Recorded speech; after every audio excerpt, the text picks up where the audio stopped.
Doing better than that mental fraud. Jesus, that guy. Don't be. It's not an easy job. With a last name like Ward and June Cleaver. I mean, come on. Leave it to Ward is what we should call this show.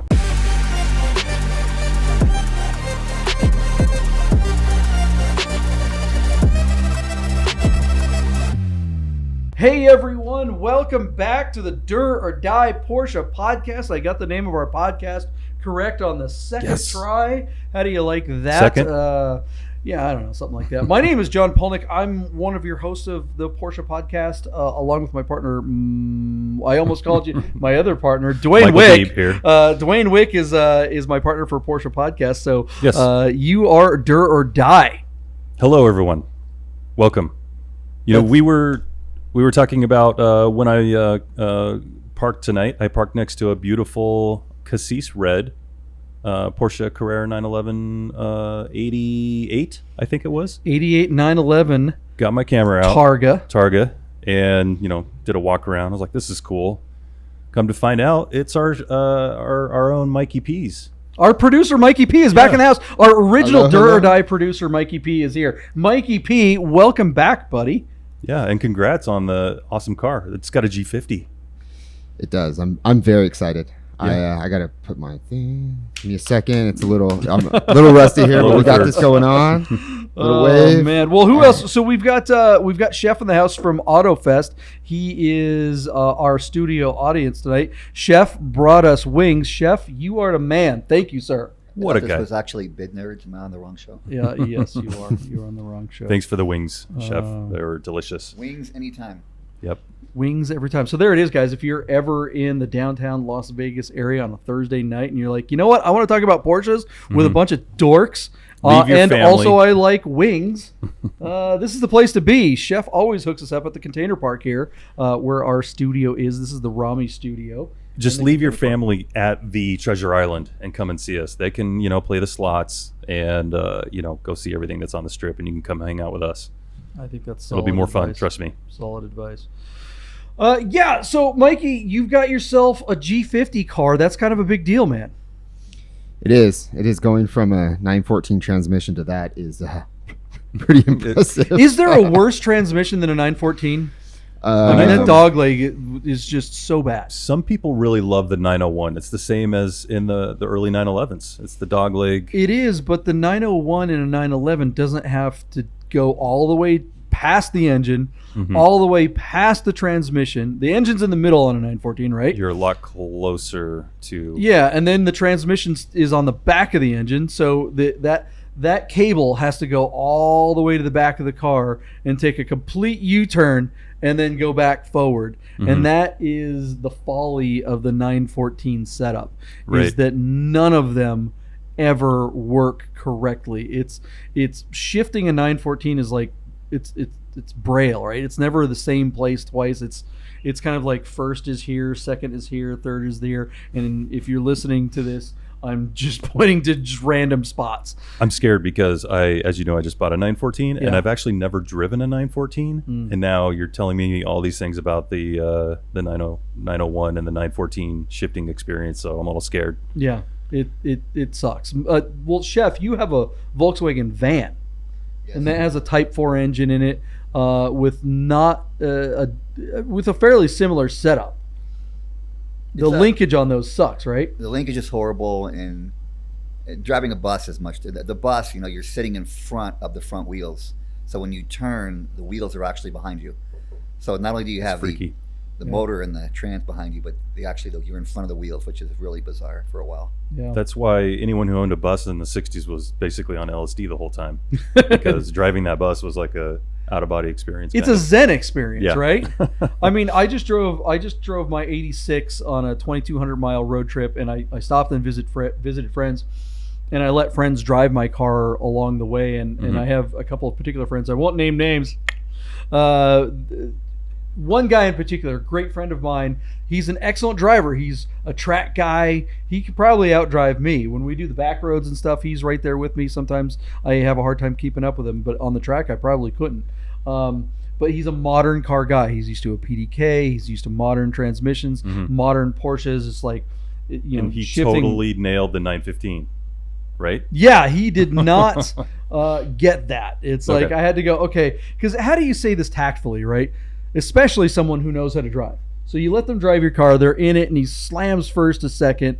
And it's like, you're like, no, and then second to third, he's just like wham, right? Like one to two, two to three. If you've ever driven a 915, you know it's not A to B, it's A to B and then B to C. Right. You can actually feel the synchros kind of like easing you into the next gear. So if you try to slam it in, you're literally like grinding metal to metal in many cases. Yeah. So you're right though. It's like an ease it in. Yep. Yeah. Even if you're in a race situation where you can shift fairly fast and still do that slight little pause from B to C, as you say. Yeah. And the trans will thank you for it. Yep. That's for sure. It's 90% A to B, Mhm. 10% B to C, but that B to C is the important part, and that's what's rewarding about driving a 911 is if you can figure that out. Yeah. It's so awesome when you get it right. And most of the time you don't get it right, even when you know what you're doing. It's kind of like it's that, but that's part of the challenge. That's why people have such a hard time driving these old cars. Right, and that's why I always make the analogy of it's like flying because you're concentrating on all your limbs. Yeah. And it takes coordination to actually get the best performance out of that car. It's a thrill, Yeah. quite honestly. And once you nail it, you're like, oh yeah, I nailed that one. No one cares, Right. except you. But it's a fun experience, and That's enough, right? that makes it a big part of the whole air cooled experience, I think. But Mikey with his G50 Mm-hmm. is a completely different experience because that thing is the first real modern transmission in the air cooled. Yeah, it was chassis. overbuilt because Porsche knew that they had much more powerful engines coming. Mm-hmm. So they really kind of got that transmission ready, and consequently, it winds up being very buttery smooth. Mhm. Especially the later versions, the 964 version and the 993 6-speed, the 6-speed in the 968, just fantastic, super buttery smooth. Right. With What's a short weird, shift kit. if I can interrupt for a 2nd Mhm. that transmission is not even really designed for a G body Ooh. because they literally had to move the torsion bars out and you put a different torsion tube in the car in order to accommodate this much bigger transaxle. Yeah. And it's a much sought after transmission because it can handle high horsepower motors. So I think the Singers use a G50, if I'm not Yeah. mistaken, or no, they use a 964, which is a variation of the. It's a G50. It's a G50, yeah. yeah. It's the 5-speed G. But I thought that they went with 6 speeds. I honestly They don't did go with know, 6 but- speeds, So that's got to yeah. be 993 versions. But still, I mean, it's a transmission that can handle a huge amount of power. Right. Whereas if you have a 915, you're limited to You gotta maybe start messing 300 or with so. clutches and stuff like that. Yeah. Yeah. Or you can always go to a turbo 4-speed, but then those are really difficult to source and also very expensive. So Yeah, and not really. I mean, a 4-speed doesn't really make sense on a car with 200 or less horsepower. not at all. The No. thing though is the G50 does come at a cost. It's not just like all magic. I mean, it's 100 plus more pounds, which It's is a huge. Mikey. It's big. I mean, Yeah, you got a it's whole like, extra Mikey in there. Yeah, I mean that is you could go pick up a hooker down the street from us at the container park here in Las I Vegas. could later. You could, Promise? yeah. Okay. Cool. Or you could have a G50. It's one or Yeah. the other. You don't get both. That's the problem. A lot of these people, they always want to put like the best technology, the greatest thing in their hot rod projects, and they don't understand, number one, that a G50 is a $20,000 endeavor. First Yeah. of all, Yeah. major body work or chassis work because you got to either swap the torsion tube out, you got to exchange, move parts around, you got to shorten the bell housing, all this stuff. But is it worth it? I don't think it is. In that's terms the of all thing. that work A and cost and 915 everything. is fantastic, Yeah. like you said, if you know what you're doing. Definitely. And that again goes right back to that skill thing. Mikey, you ride a motorcycle too, right? I do. Yep. Have you ever heard the statistic that they say that 70% of motorcycle accidents happen to motorcycle riders who have only been riding for 6 months or less? Really? Yeah. It's all the newbies. It's the noobs, and it's because when you're learning to ride a motorcycle, like motorcycles are just dangerous inherently, right? Yeah. Because a fender bender in a car is a fender bender, but a fender bender in a motorcycle can snap your femur. right? You know, a minor accident can be very severe when you have no protection. So, but the thing about motorcycles as a machine is that they are completely different from cars. Obviously, it's a completely foreign piece of kit Right. between your legs. So in that first 6 months, you're sitting there trying to figure out. You're spending all your brain power on trying to make the machine function. Mm-hmm. You know, am I So you lose front track brake, of rear everything that's brake, happening. clutch? Yeah. So your brain power is working on the bike and not paying attention to what's going on around you, because riding a motorcycle is all about being defensive and making sure that the minivan driver on Facebook doesn't plow into you. Yeah, totally. I think driving defensively and starting at a young age is what makes a great motorcycle enthusiast, I guess you could say. Well, and but motorcycle riders tend to make good car drivers because they have that Situational awareness situational awareness. They're always paying attention. They're looking down the road. You know, that is one thing. predicting other drivers. Yeah, seeing obstacles ahead of time. My wife, when I met her 20-something years ago, she was the worst driver I had ever met. She was terrifying to be in the car with. She was the girl on the freeway that's like in the left lane parked there, and then she sees the off-ramp, the exit coming, and she'll just bust through 4 lanes with one turn signal, wham, and there she goes, right? Just no clue what the hell she was doing. Did she ever back up on the freeway? Because that's legendary. She if probably if she did. made that. God knows, what she did before I met her. Thank God she didn't kill us or anyone else. But when we met, I was riding a lot of motorcycles at the time, and she wanted to learn to ride, so I sent her to one of those motorcycle riding classes, and in 3 days of learning to ride a motorcycle, she became a competent car driver. Wow. Like, she got in the car and I was like, oh, hell, all right. She's an competent. entirely new perspective on Completely driving. different. Yeah. And I feel like old 911s, they're not as dangerous as a motorcycle, but there is, There's an element of first of all, smallness. Yeah. And then vulnerability because of that. Yeah. And, because it's an old car. So you have to drive defensively. And you have to drive be aware. defensively, and you have to pay attention to the machine. So while you're paying attention to the machine and learning the intricacies of your specific Porsche, because let's face it, every old Porsche is different. Chef, you have old Volkswagens. Are any one of them? I mean, if you drive a 1953 VW Beetle one to the next the same year, they'll drive completely different. Yeah.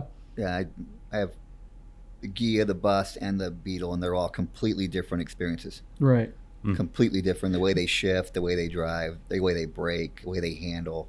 But even if you found someone else that what's your Ghia? You have one of the most beautiful Ghia convertibles. It's a 63 convertible. 63 convertible Ghia. So he has if you found someone else that had a 63 convertible Ghia, would you expect it to drive the same, or would you be like, this is going to be completely different? Oh no, mine's independent rear suspension, disc brakes. My car's. This is a hot rod, but even if they were stock, I get your point. They would be completely different. They would have, They drive like boats. The old Volkswagens, they feel like you're driving a boat. It's all over the road. Yeah, so this isn't specific to just Porsches. I mean, I think classic cars in general, modern cars, if you get a Honda Civic or a Toyota Camry or whatever, you feel pretty confident about switching between any brand. And you wouldn't have any it. idea if you didn't know. If someone blindfolded you, okay, you get into it's like going and getting a rental car. You get a Camry, you drive that Camry around for 3 or 4 days. Then you fly to Albuquerque and you rent another Camry for 3 or 4 days. It's going to be the same damn thing.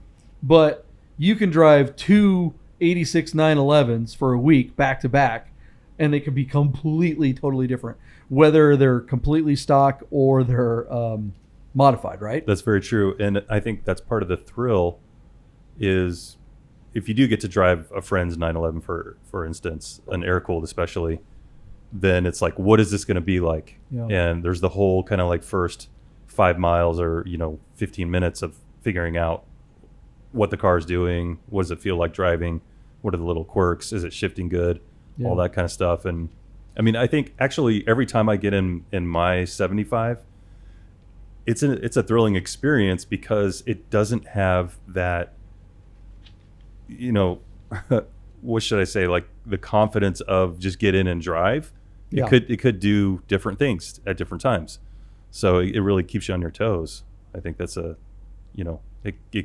when I think about that I'm going to go drive my car like this Sunday morning, Mm-hmm.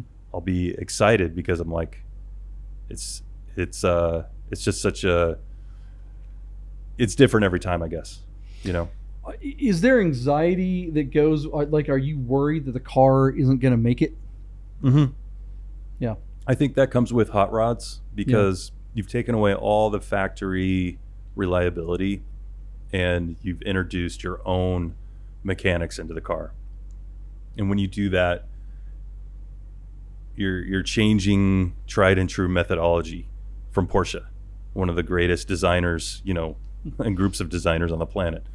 So when you change that science, you're in for it. So when I just bought this 86 from a good friend of mine in Idaho, and we were here in Las Vegas, and he knew I was going to drive it. Not, when I said, okay, we made the deal, he's like, okay, you can have it shipped. I'm like, have we met? Mm-hmm. No, I'm going to fly in and I'm going to drive it home. He's like, that was almost an insult. Yeah, right. And he's like,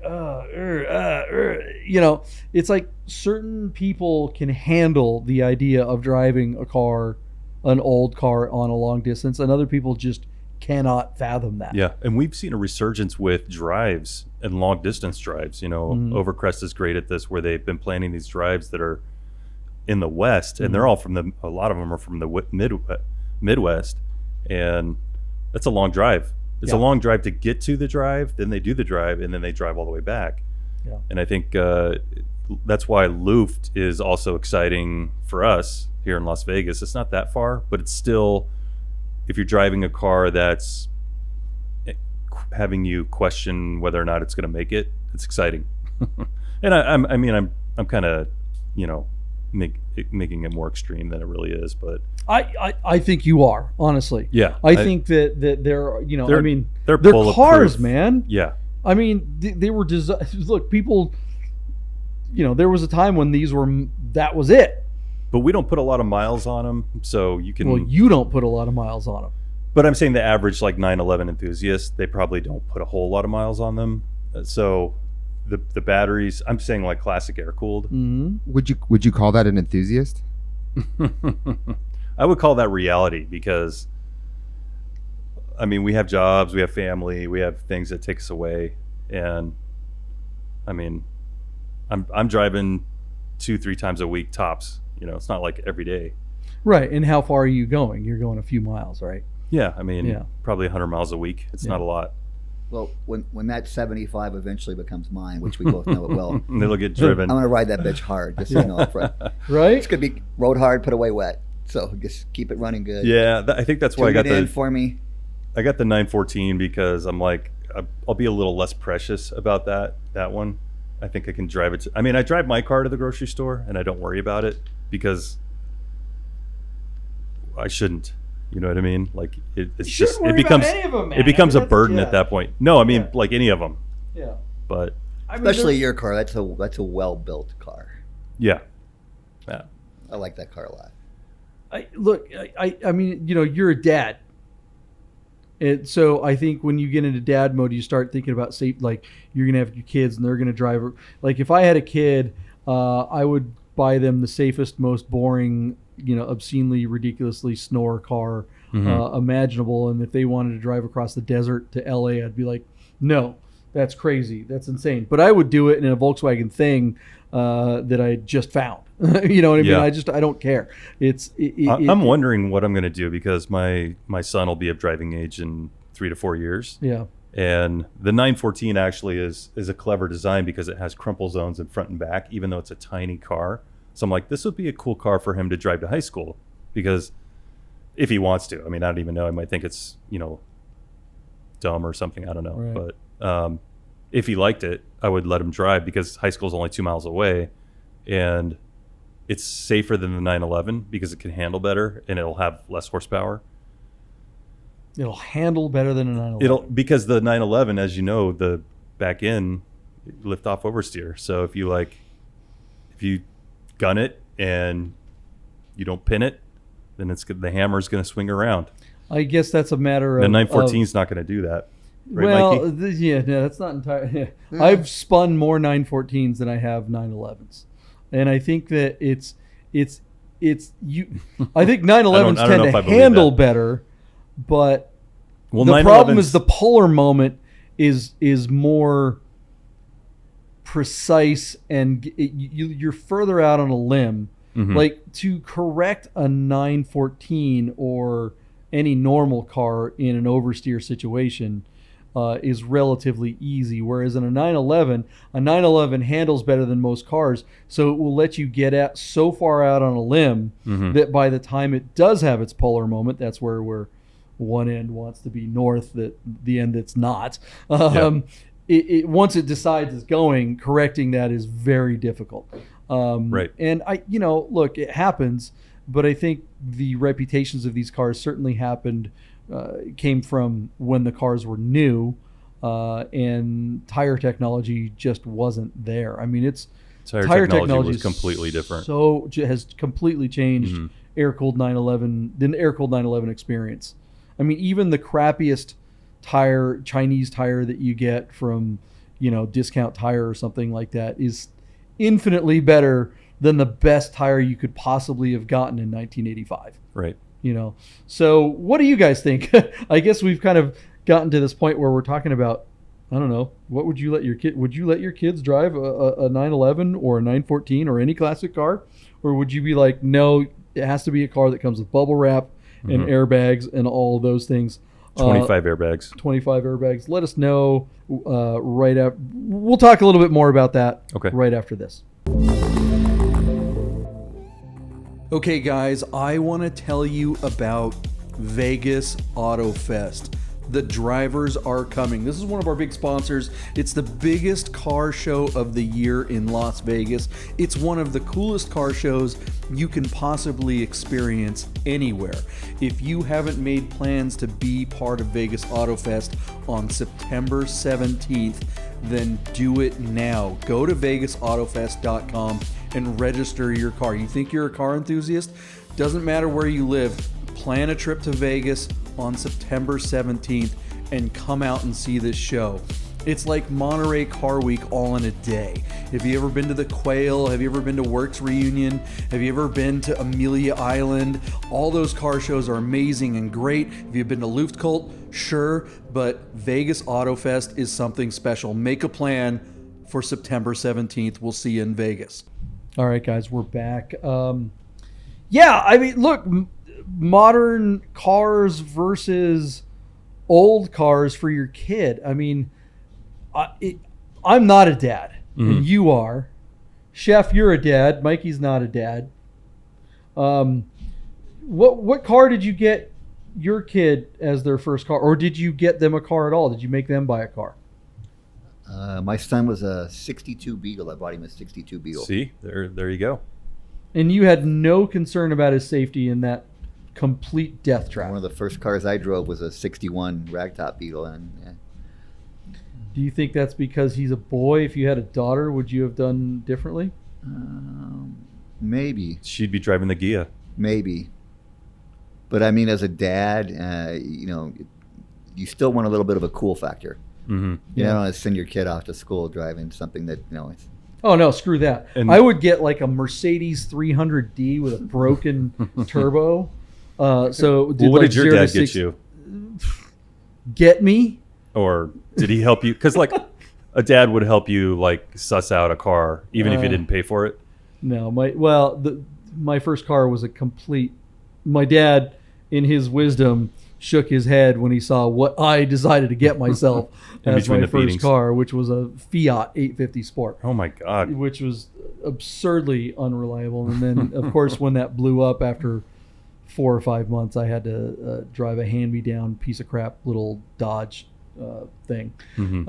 Dodge Colt, 78 Dodge Colt with a bashed-in driver's side. I had to get in on the passenger side, so definitely not cool at all. You're reaching over trying to open the... No, I couldn't even get... I had to get in literally on the passenger side to get into this car.